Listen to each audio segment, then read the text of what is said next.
Welcome back, friends, to this Sunday edition of This Is Exclusive, in which we are going to focus on our troublesome neighbor, Pakistan, which creates problems to its west and creates problems to its east in Afghanistan and India, respectively. In fact, Delhi police in the morning cracked a terror module with direct linkages to Pakistani deep state, and I have some exclusive information on that. That's going to be our focus. Let's begin with the headlines. Pakistan strikes border provinces of Afghanistan. Over 20 in air strikes killed. Taliban government says Pakistan again violated Afghan territory.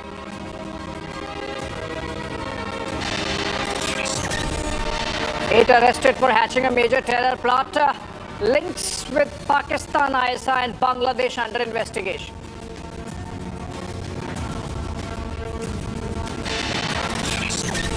Three terrorists neutralized in Kishtwar anti-terror operation. Jesh terrorist Saifullah among killed.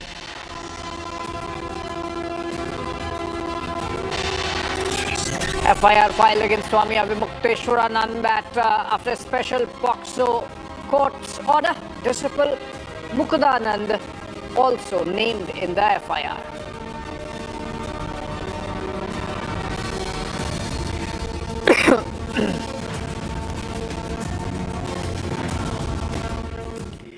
All right, friends, Pakistan and Afghanistan are once again on the brink of serious escalation. In a dramatic overnight operation, Pakistan carried out air strikes across Afghanistan's eastern border provinces of Nangarhar, Paktika and Paktia, claiming it targeted hideouts of the Tehrik-e-Taliban Pakistan or the TTP. Islamabad says the strikes were precise and aimed at militants responsible for recent deadly attacks inside Pakistan, including in Khyber Pakhtunkhwa. But on the ground in Afghanistan, the story is starkly different.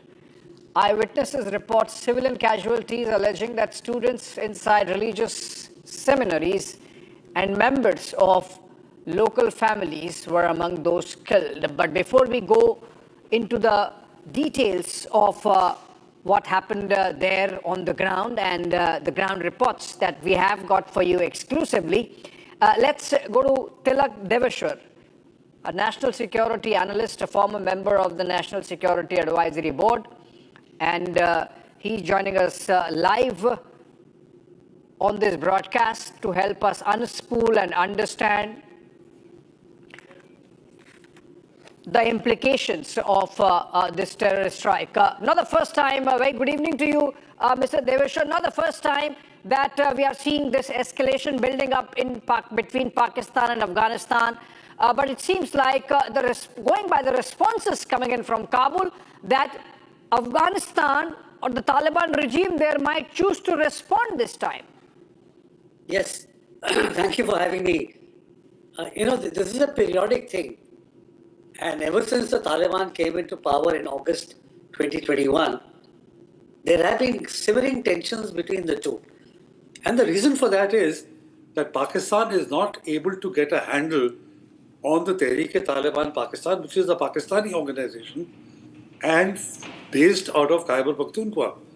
So they try and externalize the problems they're having with the TTP, saying that the Afghanistan Taliban are actually supporting the TTP, and therefore we are going to take action against the Afghan Taliban.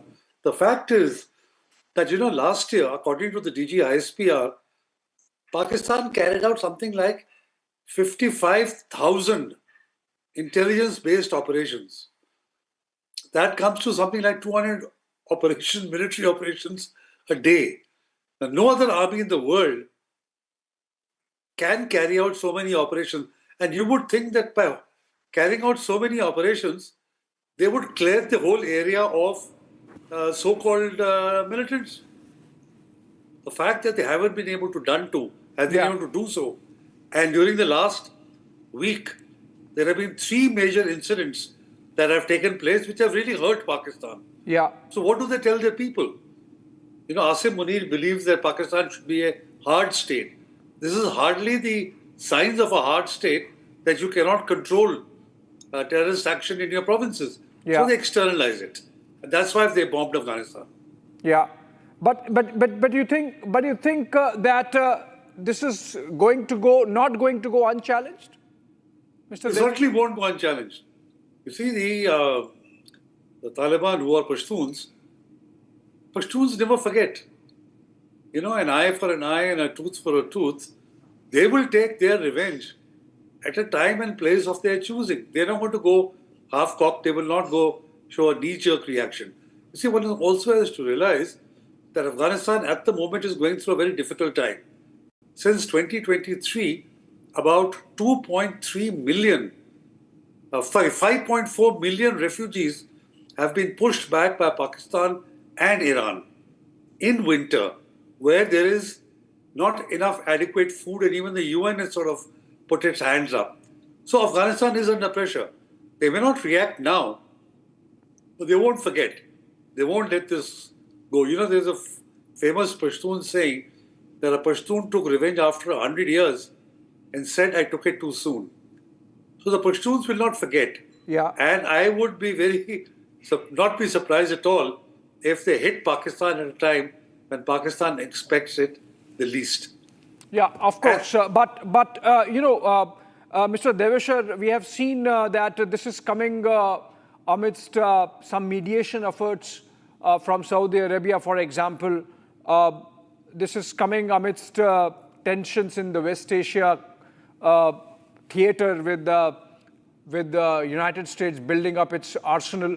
You think that Pakistan essentially used that distraction to sort of up its military strikes, its military action against Afghanistan, even as it struggles within to control, forces that are at variance with the Rawalpindi narrative? No, I don't think so. I think Pakistan is treating Afghanistan or the attacks which they claim to come from Afghanistan as the cause. You know, I think they've lost 2 lieutenant colonels in the recent past. So they have to hit back. They have to show the people of Pakistan that, hey, we're not letting this thing go and we're going to hit back. See, earlier mediation was tried by Qatar and Turkey. Meetings were held in Qatar, meetings were held in Turkey. Nothing came out of it. Yeah. Because when the Taliban put forward their demand to Pakistan that you have to give us a commitment that you will not allow your territory to be used for overflights to attack us. The implication was that the US is using Pakistani territory. Yeah. And Pakistan said in the meeting that we cannot give you that guarantee. So even Qatar and Turkey were shocked that Pakistan is allowing its airspace to be used by the United States, and they cannot give a guarantee that they will not allow it. Taliban says, what kind of guarantee are you asking for us when you can't give a guarantee to not allow your airspace to target Afghanistan? Yeah. So I think this is a specific bilateral thing. I don't think so. It is, any specific linkage to what's happening in West Asia. Yeah, absolutely, Mr. Deveshar, and even this much Pakistan get away only and only, I believe, because the Kabul government does not have an air force as yet or air defenses as yet. Maybe they will work on that and soon have that also, and then that should act as a deterrence against Pakistani airstrikes. Thank you so much, Mr. Deveshar, for joining us, sparing your time at that short notice. And we're staying on the story. Let's look at some ground reports exclusively brought to you, friends, from our correspondents and from our correspondents there on the ground, and just get a sense of how strong the anger and the sentiment is against Pakistan in Afghanistan.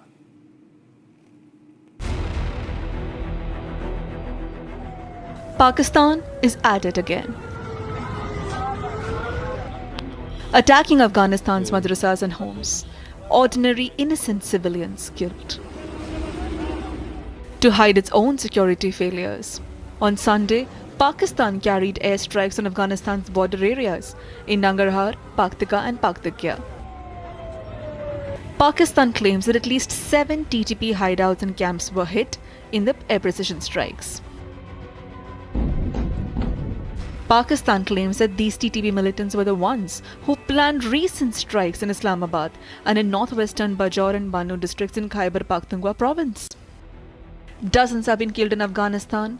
An eyewitness says in the overnight strikes, mostly young men, students were killed. All were inside madrasa when the tragedy struck. At least 16 members of a single family were killed in Behesud district.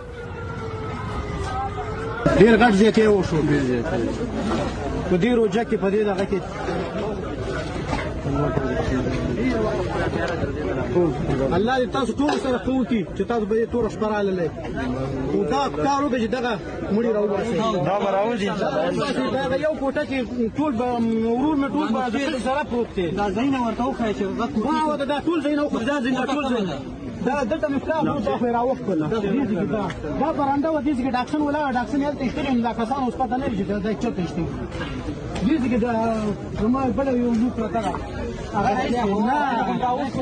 اوس پته نه لګي چې کوم ځای کې لږه درې مړي تر څلور مړي د بچو کوي پینځه نو ټول دلته غیب دي وو همدلته ټول غیب دي. A day earlier on Saturday, a militant on explosive-laden motorcycle rammed a security convoy vehicle in Pakistan's Khyber Pakhtunkhwa. 2 soldiers, including a lieutenant colonel, were killed. This is not the first time Pakistan and Afghanistan have come so close to a full-blown conflict. In October, Pakistan carried out strikes deep inside Afghanistan. Then, a ceasefire was brokered with the mediation of Qatar. But relations remain strained between the nations, with peace hanging in the balance. All right, moving on. And as the national capital remains on maximum alert, the Delhi police foiled what it describes as a major terror plot aimed at striking Delhi NCR. 8 suspects have been arrested in a coordinated counter-terror operation spanning Tamil Nadu and West Bengal apart from Delhi, with investigators alleging links to Pakistan-based handlers and Bangladesh-based extremist networks. Today on the show, we will also look at the components of this radical network. The crackdown comes just 24 hours after intelligence agencies flagged a possible terrorist strike. In fact, I have some exclusive information on this. Let's break that with the graphic plates. All right, so the exclusive information is that investigators believe that the AI summit perhaps was the target, because even as the AI summit panned out from 16th of this month, which ended yesterday after a day's extension, when the world attention was on New Delhi, these 4 of the 8 arrested traveled to Delhi and did recce of some key spots, including a temple, possibly the Jain temple, the famous one, in Chandni Chowk area. That's the exclusive information coming in. There are direct linkages of this terror module with the Lashkar-e-Taiba, with Hafiz Saeed, with the handler of this terror module, who's a Kashmiri but based out of Bangladesh, was in direct connection with Zakiur Rahman Lakwi and Hafiz Saeed. And 4 of these terror suspects traveled to New Delhi. They work in Chennai. They are illegal Bangladeshis. They were working illegally with illegal documents, staying in India and working at a textile unit in Chennai. And from there, they traveled to Delhi, did recce, pasted posters, plastered posters at metro stations on Kashmir. And when the police probe began, everything came undone. So the exclusive element is that the AI summit was the target, disrupting the AI summit. When the world attention was on New Delhi because of the AI summit, they wanted to carry out an act of sabotage. Our correspondent Saurav joins us live for more on this from New Delhi. Let's go to him and ask what's the direction that the probe is taking. Saurav, you have closely tracked the investigation that's going on since the cracking of this case, this terror module that the Delhi police came out with early in the morning. Was the AI summit the target? Did the terror suspects plan to be in Delhi and carry out a sabotage act at the time when the world attention was on New Delhi because of the AI summit. Yes, Abhishek, the major target was the AI summit, but due to the 24/7 surveillance by the Delhi police and the other authorities, they could not take it out in the national capital at the time of the AI India Impact Summit. But the thing is, they have done the recce, they have visited the several Delhi metro stations, and they have pasted the posters of Free Kashmir. And apart from that, special cell have also interrogated all the 8 accused and the alleged terrorists. And during the interrogation, it was revealed that the Shabir Shah, a Kashmiri terrorist and the Bangladesh and the handler of the arrested accused, he was in direct link with these all the 8 terrorists. And apart from that, this Shabir Shah was in direct connection with the Lashkar-e-Taiba chief Hafiz Saeed and Zakir ur Rahman Lakwi, who were the mastermind of the 26/11 attack in Mumbai. And since 2007, the Delhi police has not arrested this Shabir Shah. But I must tell you that in 2007, the Shabir Shah was actively arrested by the Delhi police, and during his interrogation, they found out that he was in direct link with the LET chief. But currently, the Pakistan's ISI has changed its recruiting system, and now they have shifted their focus to the Bangladeshis, those who are illegally living in India. They have started the recruitment, and they have started brainwashing them, and they were planning a major attack in India during the AI summit. They were, and not in a single location. I must tell you that they were planning attacks in multiple locations, and these 8 terrorists were given this task. And the special cell has exposed this whole Bangladeshi's recruitment module of the Pakistan ISI, but this interrogation is still underway, and the Delhi police is doing a major crackdown on this terror modules. And in the coming days, we can also see several much arrests in this case. And these terror modules have mainly recruiting the Bangladeshis who are illegally living in India.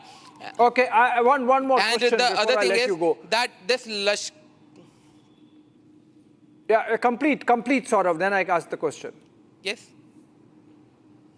Yes, Lashkar-e-Bangladesh-based handler Shabir Ahmed Lone, he has been in direct touch with Hafiz Saeed and this Zakir ur Rahman Lakwi, Right. who, I must tell you that LET's bases were majorly destroyed by the India in the Operation Sindoor, which was conducted last year. After that, they have changed their course of module, and now they are recruiting this Bangladeshis who are living in India illegally. Okay. Yes, tell me, sir, what are you saying? Okay, fair enough. One more question before I let you go, sort of quickly. With all the evidence that the agencies have collected, the Delhi police has collected, the mobile phones that these people had, I believe the police has 8 mobile phones and 16 SIM cards. So obviously, each of these suspects were using multiple SIM cards, which in itself is indicative of the attempts or designed to dodge investigators. Have you heard anything from the cops on trail of this terror module, that they have evidence from their mobile phone data as to what all they were conspiring, what all targets they had in mind, some of the temples, for example, in Chandni Chowk that they recceed? Is there some more information available insofar as the targets are concerned? Yes, they had 8 mobile phones. Along with that, they had 16 SIMs. Delhi police has tracked them down after they have done the recce of the temple situated in Chandni Chowk, along with the other metro stations on which they have put the poster. But after the DCP of Delhi Metro contacted the special cell that these free Kashmir posters have been posted by 4 of these individuals, they have checked the CCTV footage in Delhi, And after that, they got to know that there are more people, not only 4 involved, and they have traced them. Then they got to know that they live in Tamil Nadu. When the police team reached Tamil Nadu, they found 6 people who were involved, and they were contacting through the social media. They were using social media to carry out the whole plan, and they were also using social media to contact their handler, who was a Kashmiri-based terrorist who were catched by the police in 2007. And apart from that, they had 16 SIMs through which they were contacting each other. And 2 were also arrested from the West Bengal, where the 2 terrorists were based. And after that, the Delhi police had got to know that they were planning major strikes in India while during the AI summit. But however, the police told us that all the attacks which they were planning, they have been foiled completely. And now they are looking into a larger conspiracy of it, that how many people are there, how many more people are there, and with whom the elite chief and other people are in touch in India. So, and they have been assigned the task to basically carry out major attacks in India. Back to studio. Thank you, Saurav. Thank you with those updates. In fact, if the AI summit was the target, if an attempt was being made by the Pakistani deep state to malign India's image, just as the whole world was watching New Delhi, then of course the Delhi police has really foiled those dirty designs. And in fact, earlier, the Delhi police gave out details of this terror module, how it was operating, how it had converged to Delhi, and what their plans were. Let's take a look at the details.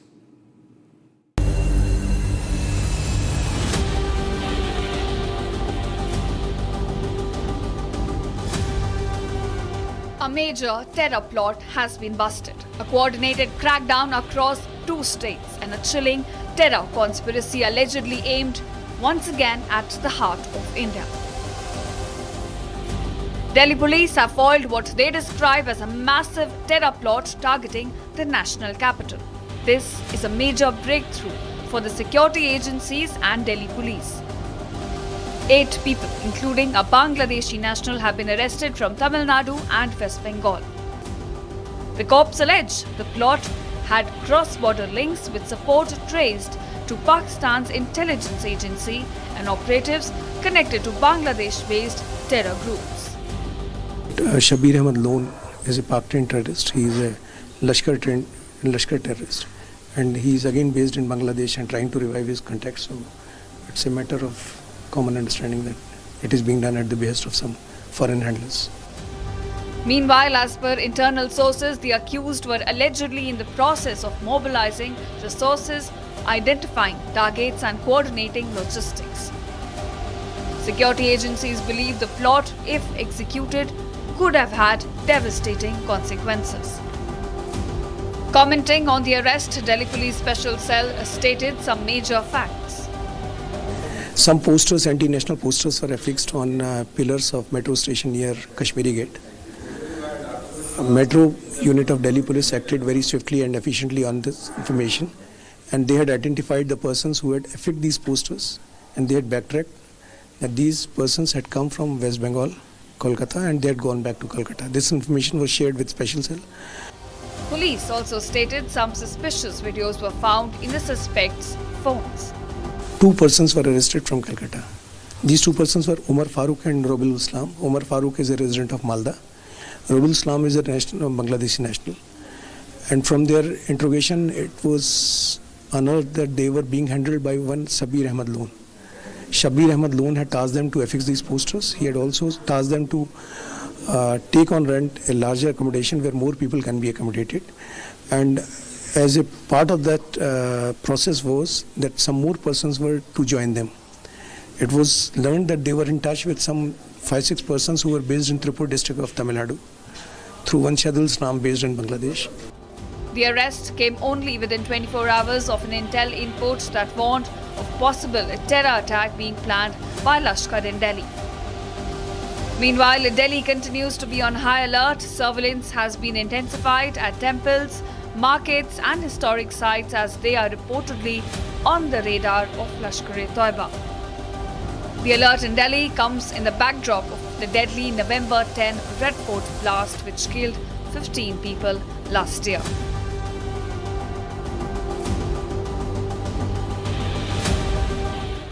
All right, if Pakistan is relentless in its terror designs on India, our security forces are relentless in responding in kind. 3 terrorists have been eliminated in Kishtwar area of Jammu, and these terrorists belong to Jaish-e-Mohammed. One of them, in fact, was a commander and was wanted for many other earlier terror incidents. JEM terrorist Saifullah, who was on the run for the last 2 years, has been eliminated. Let's go to Gursimran for more on this. Gursimran is in fact joining us live from Kishtwar. He travelled from Jammu to bring to you ground report on this major terror, anti-terror success by our security forces. Gursimran, 3 terrorists eliminated. One of them, Jaish-e-Mohammed commander Saifullah, wanted in many other cases of terror that he was part of. Please tell us how many cases he was involved in, how many terror incidents he was involved in, for how long did he evade security forces and finally was caught. See, Abhishek, this is a major success for the Jammu and Kashmir police, as the terrorist who was here, the one of the deadliest commander of Jaish-e-Mohammed, carrying a reward of 10 lakh on him, has been neutralized after the relentless effort for more than 4 years. It was during Operation Trashi 1 that was launched by the Indian Army on 18th of January for this very terrorist, that is Saifullah. Saifullah managed to escape the security forces on 18th of January, then 22nd of January, then 24th of January, 31st of January, then 4th of the February. 5 times he escaped from the security forces cordon. But this time Indian Army, along with the Jammu and Kashmir police, and the role that has been played by the Intel Bureau, that was something that brought this operation to a conclusion with the elimination of 3 terrorists. All 3 are Pakistani that have been neutralized in the ongoing operation. We are told that the Union Home Ministry has already been informed about this major success that has come to the security forces. And with this elimination, the total number of success that has come to Jammu and Kashmir police in 2026 has gone up to 7 terrorists have been neutralized. 4 terrorists have been neutralized in the Kishtwar during Operation Trashi. All these 36 days, 1 terrorist was neutralized in the Kathua encounter, and 2 terrorists were neutralized in the Operation Kia that was launched in the Udhampur. It was also in the month of February where 2 Jaish terrorists were killed. So total number of 7 terrorists have been neutralized in the year 2026 in Jammu and Kashmir. All Pakistani, all Jaish terrorists, all neutralized in Jammu region. So a major success coming for the security forces on ground. And also Saifullah was wanted in more than half a dozen terror crimes, including the attacks on the security forces, attacks on the civilians, the Kuntwara civilian killings where VDGs were targeted by the terrorists. All these were the execution and the conspiracy hatched by Saifullah. But now the topmost commander of Jaish has been neutralized, Abhishek. Absolutely. Thank you so much, Gursimran. Operation Trashi going on in Jammu region by security forces. 3 terrorists eliminated. Whatever war stores recovered now with the agencies, and a big catch there in Jaish's top commander Saifullah eliminated, of course. With that, we come to an end of this edition of This is Exclusive. Short break. Live and breaking is on the other side.